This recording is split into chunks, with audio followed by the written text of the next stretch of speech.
오늘 저희들 함께 보실 하나님 말씀은 사도행전 21장 1절에서 14절입니다.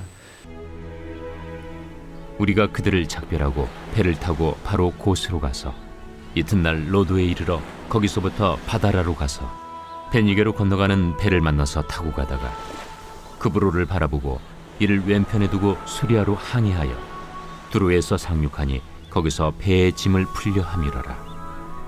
제자들을 찾아 거기서 이레를 머물더니 그 제자들이 성령의 감동으로 바울더러 예루살렘에 들어가지 말라 하더라. 이 여러 날을 지낸 후 우리가 떠나갈새 그들이 다 그 처자와 함께 성문 밖까지 전송하거늘 우리가 바닷가에서 무릎을 꿇어 기도하고 서로 작별한 후 우리는 배에 오르고 그들은 집으로 돌아가니라.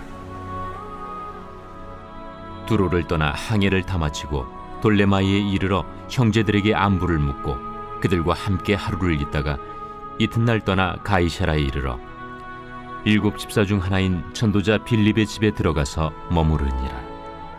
그에게 딸 넷이 있으니 처녀로 예언하는 자라.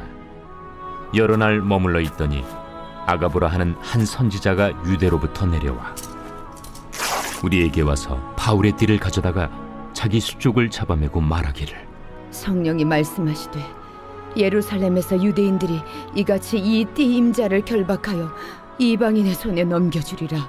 우리가 그 말을 듣고 그곳 사람들과 더불어 바울에게 예루살렘으로 올라가지 말라 권하니 바울이 대답하되 여러분이 어찌하여 울어 내 마음을 상하게 하느냐.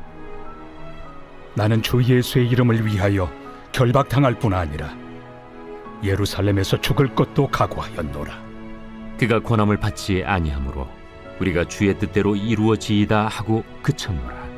우리가 신앙생활을 하다 보면 하나님의 뜻을 먼저 생각하고 귀하게 여기기보다는 나의 생각과 우리의 인간적인 동기를 더 앞세우는 경우가 많이 있습니다. 하나님의 뜻을 구하고 하나님의 뜻대로 살기보다는 내 생각에 하나님의 뜻을 맞추려고 하는 시도를 우리는 종종 합니다. 그러나 이 시간 우리가 하나님의 말씀을 통해서 분명히 깨달아야 할 것은 바로 내 뜻을 주님의 뜻에 복종시킬 수 있어야 한다는 사실입니다. 나의 생각과 뜻을 죽이는 것은 때로는 견딜 수 없는 고통을 우리에게 가져다 줄 수 있습니다.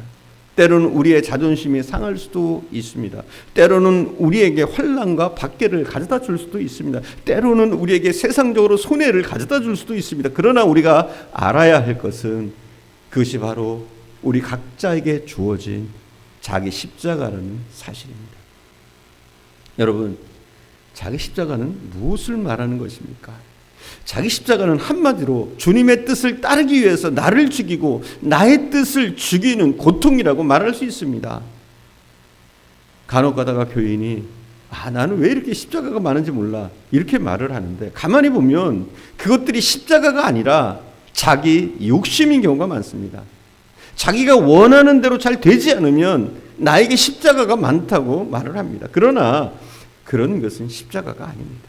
자기 십자가는 오히려 주님의 뜻을 이루기 위해서 나의 뜻과 나의 욕심과 나의 이기심을 죽이는 고통입니다. 그래서 주님께서는 그 누구보다도 자기 십자가를 지지 않고는 나를 따라올 수 없다고 말씀하셨습니다. 그리고 또한 마태복음 7장 21절에 보면 나더러 주여 주여 하는 자마다 천국에 다 들어갈 것이 아니요 다만 하늘에 계신 내 아버지의 뜻대로 행하는 자라야 들어가리라 말씀하십니다.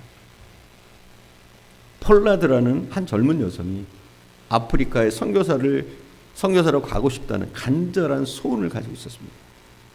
그런데 그녀가 아프리카에 선교사로 가는 데 있어서 필요한 선교 기금이 잘 마련되지 않았고 설상가상으로 그녀는 당뇨와 신경계통의 병까지 얻어서 선교사로 나갈 수 없었습니다.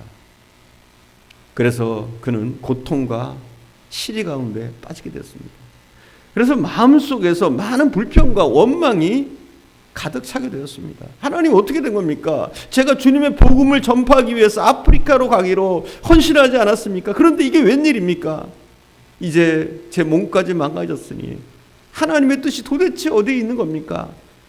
이렇게 하나님을 원망하며 불평하며 지내게 되었는데 그러다 보니 이제는 기도의 문까지 막혀버리고 말았습니다.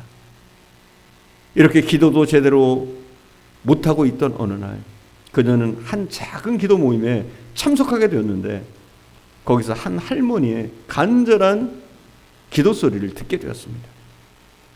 그런데 그 할머니의 기도의 내용은 우리가 모두 늘 하는 그런 내용의 기도, 즉 이것도 주시고 저것도 주시고 축복해달라는 기도가 아니라 오로지 자신의 삶 속에 하나님의 뜻을 깨닫게 해달라는 기도였습니다. 그 할머니는 주님, 제 삶에 어떤 일이 일어나도 좋사오니 오직 주님의 뜻과 섭리만이 저에게 이루어지게 하옵소서. 제가 주님의 뜻을 깨달아 살아가게 하옵소서. 이런 간절한 기도를 하고 있었습니다. 그런데 이게 웬일입니까? 자신은 기도도 되지 않아서 이 할머니의 간절한 기도를 듣고 있는데 갑자기 그녀의 마음이 녹기 시작했습니다. 그녀의 고집도 집념도 모두가 다 눈 녹듯이 깨지고 녹아져 버렸습니다. 이해할 수 없었습니다. 자기가 하나님 앞에서 완전히 깨어져 버린 것 같은 느낌이 들었습니다. 그래서 그날은 기도도 못하고 그 할머니의 기도를 듣다가 집으로 돌아오게 되었는데 그녀는 집에 오자마자 곧바로 성경을 읽기 시작했습니다. 그러다가 문득 예레미야 18장 3, 4절에서 그녀의 눈이 멈췄습니다. 거기에는 이런 말씀이 있었습니다. 내가 토기장의 집으로 내려가서 본즉 그가 농노의 일을 하는데 진흙으로 만든 그릇이 토기장의 손에서 터지매 그가 그것으로 자기의 의견에 좋은 대로 다른 그릇을 만들더라. 그녀는 이 말씀을 읽는 순간 깨달았습니다. 즉 자신은 진흙에 불과하며 자기를 만들어 가시는 분은 토기장이 되시는 하나님이라는 사실을 깨닫게 되었습니다. 그리고 더 나아가서 내 생각과 내 계획이 아니라 진흙에 불과한 나를 빚어서 쓸모없는 그릇으로 만드시는, 쓸모 있는 그릇으로 만드시는 하나님의 뜻과 계획만이 중요하다는 사실을 깨닫게 되었습니다. 그래서 그 모든 것을 토기장이 되시는 하나님께 쓸모없는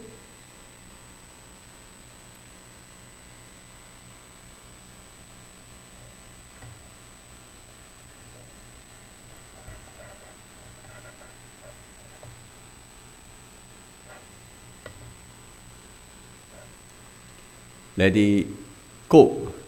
그녀는 이 말씀을 읽는 순간 깨닫습니다. 즉 자신은 진흙에 불과하며 자기를 만들어 가시는 분은 토기장이 되시는 하나님이라는 사실을 깨닫게 되었습니다. 그리고 더 나아가서 내 생각과 내 계획이 아니라 진흙에 불과한 나를 빚어서 쓸모있는 그릇으로 만드시는 하나님의 뜻과 계획만이 중요하다는 사실을 깨닫게 되었습니다. 그래서 그 모든 것을 토기장이 되시는 하나님께 쓸모없는 나를 쓸모 있는 그릇으로 날마다 새롭게 만들어 가시는 하나님께 다시 한번 모든 것을 맡기기로 결심했습니다. 그러자 그녀의 마음속에 전에는 느껴보지 못했던 평안함이 가득히 스며들기 시작했습니다. 그때 그녀는 한 찬송시를 쓰게 되었는데 그것이 바로 오늘 우리가 즐겨 부르는 찬송가 217장 주님의 뜻을 이루소서 고요한 중에 기다리니 진흙과 같은 날 빚으사 주님의 영상 만드소서. 주님의 뜻을 이루소서. 찬양입니다. 사랑하는 헤아린 교회 성도 여러분, 우리에게 이런 고백이 있습니까? 주의 뜻대로 되길 원합니다. 주의 뜻이 이루어지길 원합니다. 이것이 바로 오늘 본문 14절에서 보여지는 복음의 빚진 자라고 고백하는 바울과 초대교회 교인들이 고백이었고 또 오늘 이 땅을 살아가는 우리의 고백이 되어야 하겠습니다. 주님의 뜻을 이루소서. 이것이 바로 오늘 복음의 빚진 자 된 우리가 우리 평생을 살아가는 동안에 진정으로 고백해야 될 신앙 고백입니다. 기도하겠습니다. 사랑하는 주님, 우리는 때로는 불평하고 우리의 삶을 우리의 뜻대로 이끌어갈 때가 많습니다. 사랑하는 주님, 통의장이신 우리 하나님은 우리를 섬세하게 이끄시고 우리를 향한 원대한 계획이 있는 줄 믿습니다. 쓸모없는 진흙 같은 나를 빚으셔서 주님의 뜻을 이루시고 주님이 원하시는 모양으로 만들어 주께서 원하시는 그 일에 우리를 사용해 주시옵소서. 오늘도 함께 하신 주님께 감사드리며 우리 구주 예수님의 이름으로 기도드립니다. 아멘.